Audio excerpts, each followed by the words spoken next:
За энэ аймагны сум дүүргийн цаг дарганд хамгийн газрын нийт урсгал зардал 28%-ийг л цалингийн зардал эзэлж байгаа. 28%-ийг. Үл 60% нь бусдаар гүйцэтгэсэн арга хэмжээ, засвар, урсгал засвар, бараа үйлчлэгийн бусад зардал, байр хөшөлтөй холбоотой зардал, бусад зардал ингээд 60% эзэлж байгаа. Тэгэхээр бид нар ийм үр дүнгүй хөрөнгө гаргаад байна л гэж. Тэгээд сая та тэтгэмжтэй холбоотой асуулт юм ярьж байна. Бисээ орон нутгаар миний 1 минутын нэмээд өгчөөш амжихгүй гэж магадгүй. Хоёр дахь тодруулдаг. Би сая орон нутгаар 3 хоног ажиллаад ирлээ. Тэгээд тэнд бол тэтгэмжтэй холбоотой маш их асуудал ярьж байна.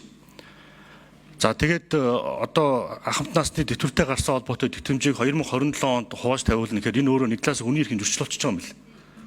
Яагаад тэгэхээр бид нар ч одоо төсөв дээр хүн төвтөө төсөвгөөд аюу гоё юм ярьцсан. Тэгтэл ингээд тэтгэврт гарч байгаа ахмадын тэтгэмжийг 2% хуваагаад өгчөөр тухайн байгууллагад орон нутгийн байгууллагаас хүнд ач өрүүлж байгаа юм бэл. Би тэгэхээр за хоёр дахь тодруулга 1 минут нэмье. Тэгээд статистик мэдээллийг аваад үзэхээр 2024 онд тэтгэвртэй гарснаас хойш нийтдээ өнөөдрийг хүртэл Бурхны оронд одоо одсон буюу жан чалсан 1446 ахмад байна. Тэгээд одоо ингээд тэтгэмжээ авч чадахгүй та нар 2027 оны хүлээ гэж байгаа байхгүй юу? 26 он чинь жоохон өгчөө 2027 тэр хооронд чинь маш олон ахмадууд яг нийгмийн үйлхэд Бурхны оронд одно. Энэ тэг өв заламжлалын хуулиар зохицуулагдахгүй юм бэл. Тэгээд та нар тэр хүмүүсийг яаж байгаа зүгээр яаж иж 2007 он хүртэл тэс энэ бол манай хүн төвтөө төсөв гэж хэлж байгаа юм. Ийм хүн төвтөө төсөв байд юм уу? Тэр чинь хуулийн заагдсан 36 сар хүртэлх тэтгэмжтэй.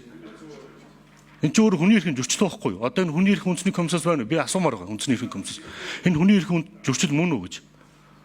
Тэр хооронд Бурхны оронд одсон ахмадуудын тэтгэмжийг яах юм? Аваад үлдэх юм. Энэ чинь өв заламжлалын хуулиар зохицуулагдахгүй юм байл шүү.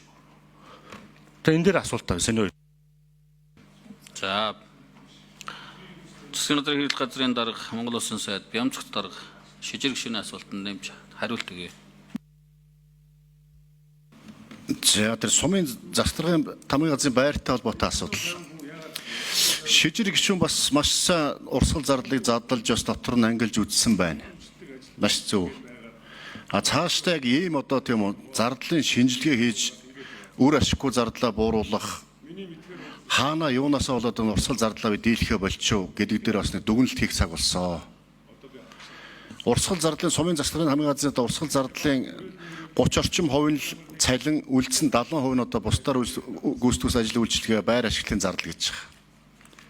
Тэр бусдаар гүйцэтгэх ажил үйлчлэгээ байр ашиглалтын зардал дээр үндсэндээ бол нэг том байртай тэр том байрныхын цахилгаан дулаан тэгээд нэг цэвэрлэгээ манаач үйлчлэгээ жижигэргээд энэ зардал нь одоо хэдхэд анхаатсан ийм л байт юм байна л. Бусдаар одоо бусдаар үсгэн ажил үйлчлэгээ сумд нэг томилтын мөнгөд шалиадах юм байхгүй гар утсаар одоо ашигласны мөнгө гэж байдаггүй, бензин шатхууны мөнгө гэж юуч байдаггүй.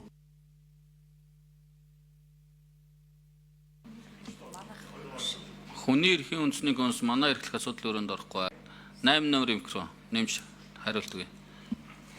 За гишүүн асуулт найруулга 36 сартай холбоотой тэтгэмжийн асуудлыг бол яг өмнө нь эдийн засгийн хувьд бол төсвийн бас боломж таарав байсан үеүүдэд бол яг энэ арга хэмжээ хэрэгжүүлжсэн 17, 18, 19 онуудад.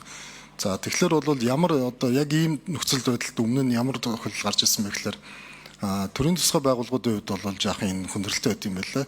За ялангуяа одоо үүрэг гүйцэтгэдэг гадаа ажилдаг ийм хүмүүсийн хувьд бол аль болох эрт тэтгэврт гарахыг бодд юм л. Харин офисын буюу багшинч за бусад офисын ажилчдын хувьд бол илүү сунх хүсэлтэй байт юм лээ. За мэдээж хэрэг бид бол одоо юу гэдэг энэ төсөв ингээд батлагдсан тохиолдолд бол боломжийг олгоно. За хэмнэлтэй зарлаасаа шилжүүлэн одоо энэ хүний тэтгэврийг гүйцээж өгөх. За эсвэл одоо юу гэдэг 2-3 сар хүлээгдэж байгаад одоо сүүлийн хэсгийн хүмүүсийг нь өгөх. За мөн одоо бид нар дэгшин одоо хувааж өгөх юм уу эсвэл одоо бүхлээр нь өгч явуучгаад ингээд явах ийм боломжуудыг нь бол гаргаж өгнө гэсэн юм байгаа. За дээрэс нь бол төсвийн ерөнхий зөрчилд буюу бүр сайдынхаа хэмжээнд бол хэмнэлтээ бас үүсэх боломжийг гаргаж өгнө.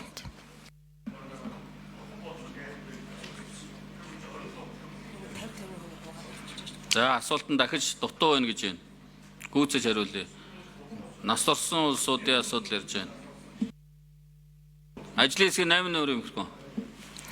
За өргөдлөө өгснөөс хойш одоо тэтгэврт гарч амжаад тэтгэврт гарчаад 36 сарын тэтгэмжээ авч амжаагүй тийм хүмүүсийн тооны талаар статистик бол надад одоо билээ байна. Бид бол ямар одоо зүйл гарах вэ гэхээр хэрвээ тушаал гарсан бол тэр тушаалын дагуу бол төрөөс болоод санхүүжилтийн бол өгжил таарна. Энэ бол одоо айхтар хэмнэлтийн бодлого гэхээс илүү 24% нэг урсгал зардлын нийт нэг таазандаа бид нар тулчаад байгаа учраас эндээ багтаахлаар гаргамж явж байгаа. Өөрөөр хэлбэл эх жил дээр энэ саяын бууруулж байгаа зардал маань болоод ачаал болоод ороод ирэх юм байгаа. Тэгээ тэр зардлаар бол бид нар одоо энэ зардлыг бол нөхөж тавьж өгнө.